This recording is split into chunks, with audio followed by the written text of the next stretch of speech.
Hi guys, నేను ఇందాకే Ram Charan Peddi movie చూసేసి వస్తున్నాను. సో మూవీ చెప్పాలి అంటే యావరేజ్ అని చెప్పొచ్చు. మూవీ అయితే బ్లాక్ బస్టర్ అట్లా అయితే మాత్రం కాదు. డెఫినెట్గా రామ్ చరణ్ ఫ్యాన్స్కి మంచి ఫీస్ట్ అని చెప్పొచ్చు. గేమ్ చేంజర్ తర్వాత లైక్ గేమ్ చేంజర్ ఎక్స్పెక్ట్ చేసినంత హిట్ అవ్వలేదు. సో అట్లీస్ట్ దీంట్లో మనకి రంగస్థలంలో చేసిన పర్ఫార్మెన్స్ని మించి ఇంకా మంచి అద్భుతమైన పర్ఫార్మెన్స్ అయితే ఇచ్చాడు రామ్ చరణ్. అసలు చాలా ఎమోషనల్ రైడ్ అనమాట. యాక్చువల్గా ఈ మూవీకి గేమ్ చేంజర్ అని టైటిల్ పెడితే బాగుండేదేమో అనిపించింది నాకైతేను. అంటే అన్ని రకాల ఆటలు ఆడేస్తూ ఉంటాడు. అంటే ఆటగాడు కాదు, మన ఆటగాడు ఆటలు అలాంటివి కాదు, మామూలు రియల్గా మంచి చక్కగా పోటీలు అవన్నీ కూడా పెట్టడం జరిగిందనమాట. అసలు రామ్ చరణ్ బాడీ అయితే చాలా మంచిగా చాలా బాగా బిల్డ్ చేశాడు, చాలా హార్డ్ వర్క్ చేశాడు అనిపించింది ఈ మూవీ కోసము.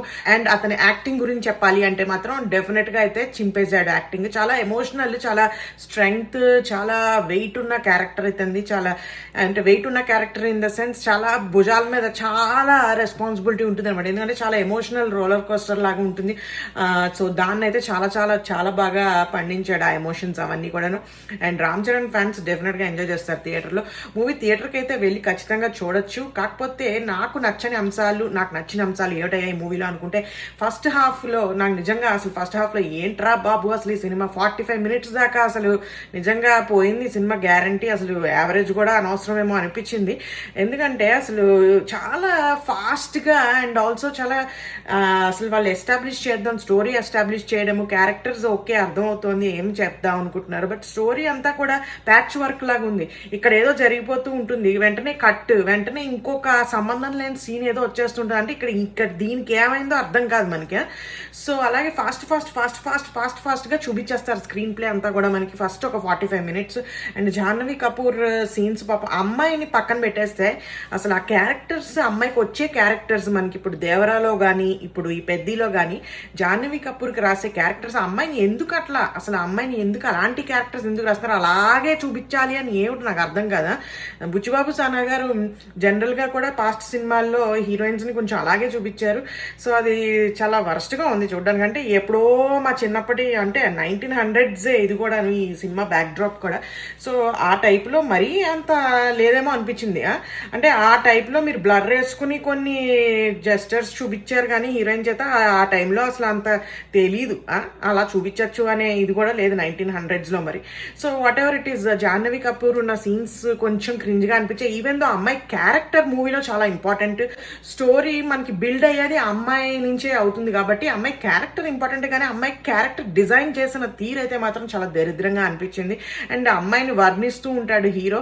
ఆ వర్ణించినప్పుడు ఏమిటి వర్ణిస్తున్నాడో అవి కాకుండా ఆడియన్స్, ఇంకా మాస్ ఆడియన్స్కి, యూత్కి, వీళ్ళకి ఏమిటి అసలు ఎందుకు చూపించారో ఏమిటో నాకైతే అర్థం కాలేదు. బట్ యా, ఆనెస్ట్లీ స్పీకింగ్ కొంచెం అమ్మాయికి మంచి క్యారెక్టర్స్ రాయండి, కొంచెం పర్ఫామ్ చేసే స్కోప్ ఉండే క్యారెక్టర్స్ రాయండి. అంతేగాని ఇట్లాగా స్కిన్ షోలు వీటితోటే లాగిచ్చేద్దాం అనుకుంటే మాత్రం ఎక్కువ రోజులు వర్కౌట్ అవ్వదు, దరిద్రంగా కూడా ఉంటుంది. ఎవడో ఎంజాయ్ చేయట్లేదు కూడా నాకు తెలుసు, అందరూ మీమ్స్ వేసుకుంటున్నారు అంతే.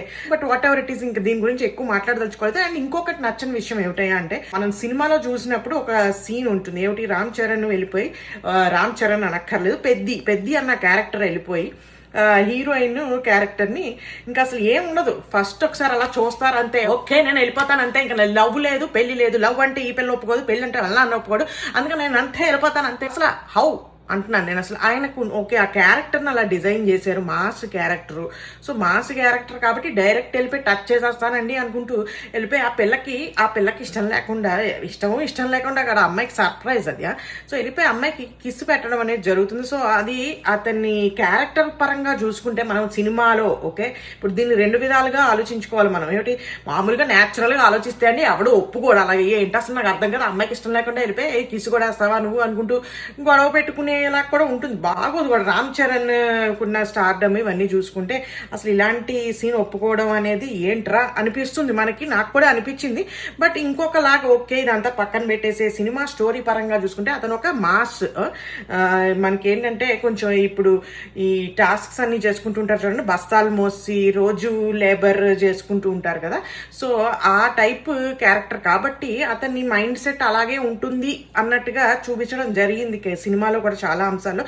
సో అతని ప్రవర్తన అలాగే ఉంటుంది అన్నట్టుగా చూపించి, సో అతను ఇలా చేస్తాడు అన్నట్టుగా ఆయన జస్టిఫై చేసుకున్నాడు కానీ, బట్ అది చాలా మందికి నచ్చదు అని నా అభిప్రాయము.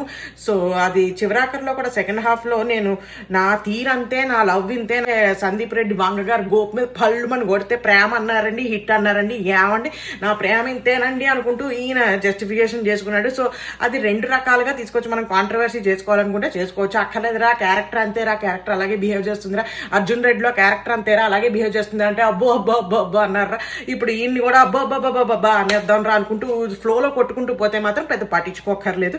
బట్ ఇంకా అలా కాదండి, మేము ఒప్పుకోమండి, రామ్ చరణ్ ఏంటంటే అలా చేస్తాడండి, జాహ్నవి అక్కయ్యకి కిసుకొడతాడండి అంటే మనం ఏం చేయలేమండి, ఆ సీన్ లేపేసుకోండి. పెద్ద అక్కడ ఏమి అబ్బాయి అంత బాగుందిరా అనుకునే అంత ఈ అంశాలు ఏం లేవండి. మమ్మల్ని దయ ఉంచి కొన్ని కట్టింగుల్లో జాహ్నవి కపూర్ అక్కయ్యవి కొన్ని సీన్లు లేపేస్తే చాలా బాగుంటుంది. ఎందుకంటే 40 minutes భరించలేకపోయాం ఫస్ట్ హాఫ్ లో. అమ్మాయి ఒక్కతే కాదు, స్టోరీలో కూడా ఏమిటేమిటో అయిపోతూ ఉంటాయి. ఒకసారి ఇదంటారు, ఒకసారి అదంటారు, సడన్ గా ఏదో వచ్చేస్తూ ఉంటుంది, పాట వచ్చేస్తుంది. డ్యాన్స్ మాత్రం చితక కొట్టేసాడు రామ్ చరణ్. డ్యాన్స్ మనం చెప్పుకోకర్లేదు. చిరంజీవి గారి గ్రేస్ మాత్రం కంప్లీట్ గా దిగిపోయింది. స్పీడ్, ఆ గ్రేస్ అసలు అద్భుతం. చాలా చాలా చాలా బాగా డ్యాన్స్ చేశాడు. సో ఫస్ట్ హాఫ్ ఒక్కటే డ్రాబ్యాక్ ఏమిటయ్యా అంటే, ఒక బిగినింగ్ కొంచెం ఓపిక్గా కూర్చోవాల్సింది. ఒక 40 minutes కూర్చున్నాము అంటే ప్రీ ఇంటర్వెల్లో 30 minutes ఉంటుంది. ప్రీ ఇంటర్వెల్లో 30 minutes సీన్ నుంచి మొదలవుతుంది. అసలు ఒక ఈగో హట్ అయ్యేటువంటి ఒక ఫైట్ సీన్, ఒక సిచ్యువేషన్ క్రియేట్ అయ్యి అక్కడి నుంచి అలా వెళ్తుంది మూవీ కాసేపు. ఒక సెకండ్ హాఫ్లో కూడా ఒక 3-4 scenes పక్కన పెట్టేస్తే ఓవరాల్గా మూవీ షోల్డర్స్ మీద వేసుకుని వెళ్ళిపోయాడు పెద్ది అని చెప్పొచ్చు రామ్ చరణ్. ఎందుకంటే అసలు అతని పర్ఫార్మెన్స్ వల్లే మనం చూస్తూ ఉండిపోతాం. అసలు చాలా చాలా చాలా బాగా పర్ఫామ్ చేయడం జరిగింది. అతను ఎక్స్ప్రెషన్స్ వైజ్ కానీ ఎమోషనల్ సీన్స్లో మాత్రం చాలా బాగా ఇచ్చాడు. ఎమోషన్స్ కానీ కొన్ని స్లో మూమెంట్స్ లాగా అనిపిస్తాయి. అంటే అది అక్కడ ఓన్లీ నువ్వు డైలాగ్స్ ఉండవు, ఏముండవు, నీ ఎక్స్ప్రెషన్స్తో మాత్రమే చేయాల్సి వస్తుంది యాక్షన్. అలాంటివి మాత్రం చాలా బాగా చేశాడు. ట్రైన్ సీన్ కానీ ఏదైనా ట్రైన్ సీన్ అంటే గుర్తొచ్చిందండి, కొంచెం వాడండి, యూట్యూబ్లో కూడా వాడేస్తున్నారు. అది నిజమో అబద్ధమో తెలియట్లేదు. ఆ ట్రైన్ స్టేషన్ పట్టాల సెటప్, సూర్యుడు తెగ మెరిచిపోతూ ఉంటాడు. అసలు అవన్నీ హౌస్ సార్ కొంచెం ఎడిటింగ్లో జాయిగా చేసుకోవచ్చు కదా, వాడి అంతా సెటప్ గిటప్ అన్నీ అర్థమైపోతున్నాయి. కొంచెం బాగా ఎడిటింగ్ అవి చేసుకుంటే బాగుండేదేమో అనిపించింది. ఫస్ట్ హాఫ్లో అంతా ప్యాచ్ వర్క్ లాగా ఉన్నాయి. అలాగే గ్రాఫిక్స్, ఎడిటింగ్ ఇవన్నీ కూడా కొంచెం సీన్, సన్, రైల్వే స్టేషన్ ఇవన్నీ కూడా చూస్తే కొంచెం తెలిసిపోయేలాగా ఉందన్నమాట మనకి. ఏట్రా ఏదో గ్రీన్లో వేసేసారు మొత్తం అంతాను ఎత్తి పెట్టేశారు అంతే అన్నట్టుగా కొంచెం తెలిసిపోతుంది. కొంచెం జాగ్రత్త పడాలనిపించింది, జాగ్రత్త పడుంటే బాగుండేదేమో అనిపించింది. ఇది ఒక డ్రాబ్యాక్. అలాగే తర్వాత మ్యూజిక్ ఏఆర్ రెహమాన్ గారు కొట్టారు.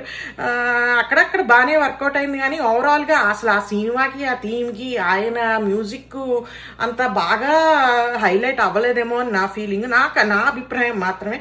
అందరికీ నచ్చుండొచ్చు, నచ్చకపోయి ఉండొచ్చు. నా అభిప్రాయం ప్రకారం ఒక బిట్స్ అండ్ పీసెస్లో చూసుకుంటే ఆయన మ్యూజిక్ ఓవరాల్గా బాగానే సింక్ అయింది కానీ కొన్ని సన్నివేశాల్లో సెట్ అవ్వలేదేమో అని నాకు అనిపించింది. అలాగే జగపతి బాబు గారు కూడా ఉన్నారు. జగపతి బాబు గారిని అసలు ఫస్ట్ ఆ క్యారెక్టర్ ఇంట్రొడక్షన్లో ఆయన అని గుర్తుపట్టడానికి ఒక 1 minute అయితే పడుతుంది మనకి. సో ఆయన కూడా ఉన్నంతసేపు చాలా బాగా యాక్ట్ చేశారు. ఆయన క్యారెక్టర్లో బాగానే స్కోప్ ఉంది కొంచెం పర్ఫామ్ చేయడానికి. అది ఆయనకి ఇచ్చినంత వరకు ఆయన చాలా బాగా పండించేశారు. ఇంకా సత్య ఉన్నాడు, మన కమీడియన్ సత్య. సో ఆయన్ని కరెక్ట్గా యూటిలైజ్ చేసుకోలేదేమో అనిపించింది. ఇంకొంచెం కామెడీ సీక్వెన్స్, అసలు కామెడీ ఏం లేదు పెద్దగా. సో ఆయన యూజ్ చేసుకుని ఏమైనా ఇంకొంచెం పండించచ్చేమో అని అనిపిస్తుంది కానీ అక్కడ స్కోప్ ఉండదు మనకి ఇంకెక్కడాను. స్కోప్ ఉన్న చోట కొంచెం ఏమైనా ఊపిరి పీల్చుకుందాం అనుకున్నప్పుడల్లా అక్కయ్య దిగిపోతూ ఉంటుంది. నేను ఉన్నాను రా అనుకుంటూను. అందుకని అక్కయ్యని కొంచెం కట్ చేసి ఇంకేమైనా పెట్టుంటే కొంచెం ఊరటగా ఉండేదేమో ఫస్ట్ హాఫ్లో. కానీ ఓవరాల్గా పెద్ద మూవీ గురించి చెప్పాలి అంటే it's just Ram Charan show and that's it. అంతే. ఎవరైనా చూద్దాం అనుకుంటే ఖచ్చితంగా థియేటర్కి వెళ్ళి చూడండి. నాకైతే యావరేజ్గా అనిపించింది movie. Okay, 1 time watch. Ram Charan ఇంత కష్టపడి చేశాడు, అబ్బాయి హార్డ్ వర్క్ అంతా కనిపిస్తుంది ఇందులో. సో డెఫినెట్గా అయితే థియేటర్కి వెళ్ళి చూడండి.